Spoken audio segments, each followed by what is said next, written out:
இந்த சலிச்சவனால அப்படி சொல்லி எனக்கு வைரமுத்து களத்தில் இறங்கிருக்காரு. அவரோட ட்விட்டர் பக்கத்தில் இன்னைக்கு என்ன ஷேர் பண்ணிருக்காரு அப்படின்னா, என்னோட பாடல் வரிகளில் இடம்பெற்றுள்ள வார்த்தைகளை தமிழ் சினிமாவோட பல பேர்களாக பயன்படுத்தியிருக்காங்க. ஆனா அவங்க யாருமே என்கிட்ட பெர்மிஷனா கேட்டுக்கல. நான் அதை பத்தி பெருசா பேசல. பட் ஆனா பெர்மிஷன் கேட்காத எனக்கு பிரச்சனை இல்லை. ஆனா அவங்க பெர்மிஷன் கேட்கறதால நாகரிகம். நான் அதுக்கு வந்து இப்ப கேஸ் போட்டேன் என்ன செய்வீங்க அந்த மாதிரி வந்து பேசியிருக்காரு. ஆனா எனக்கு ஒன்று புரியல, வைரமுத்து அப்படிங்கிற அவரோட பேரு தமிழ் புலவர்கள் யாரோ அவங்க பாடல்களை யூஸ் பண்ணிருப்பாங்க. அப்ப அவங்க அப்பா பேர் வைக்கும் போது வைரமுத்துங்கிற பேரை நான் யூஸ் பண்ணிக்கலாம் சொல்லி அவங்க பெர்மிஷன் வாங்கி தான் வைரமுத்துன்னு வச்சாரா? ஏன் இவ்வளவு சொல்றீங்களே? நீங்க பாடல்கள்ல யூஸ் பண்ணிருக்கிற வார்த்தைகளை ஏங்கனவே ஔவையார் திருவள்ளுவர் அவங்களுடைய பாடல்களை யூஸ் பண்ணிருக்காங்க. அதை விட ஏங்க ஔவையார் திருவள்ளுவர்களுக்கு முன்னாடியே பலரும் வந்துட்டு நிறைய வார்த்தைகள் யூஸ் பண்ணிருப்பாங்க. அதை தான் ஔவையார் அதே மணிக்கு நம்ம திருவள்ளுவர்லாம் யூஸ் பண்ணிருக்காங்க. அப்ப இதுக்கு எல்லாத்துக்குமே ஓனர் யாருன்னு பாத்தீங்கன்னா தமிழ் மொழி யார் கண்டுபிடிச்சாங்களோ அவங்க தான். அப்ப நான் இப்ப இந்த வீடியோ பேசிட்டு இருக்கேன், இதுல இருக்கிற எந்த வார்த்தை என்னோட வார்த்தை இல்ல, எல்லாருமே வந்துட்டு தமிழ் கண்டுபிடிச்சவனோட வார்த்தை. அப்ப நான் அவன்கிட்ட பெர்மிஷன் கேட்டு தான் இது எல்லாத்தையுமே பண்ணுமா? அப்ப எல்லாருமே கடனாளிக தான்டா.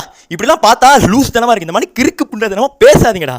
எப்பா ஆனா இது எல்லாத்தையுமே என்னால பார்க்கும்போது ஒண்ணு புரிஞ்சுக்க முடியுது. இந்த இளையராஜா இதே மணிக்கு இந்த வைரமுத்து இவங்கெல்லாம் வந்துட்டு பாப்புலாரிட்டிக்காக ஏதாவது லூஸ் தனமா பண்ணிட்டு இருக்காங்க. அவங்க மரியாதை எடுத்துக்கிறாங்க. தயவு செய்து இந்த மணிக்கு பண்ணாதீங்க. நன்றி, வணக்கம்.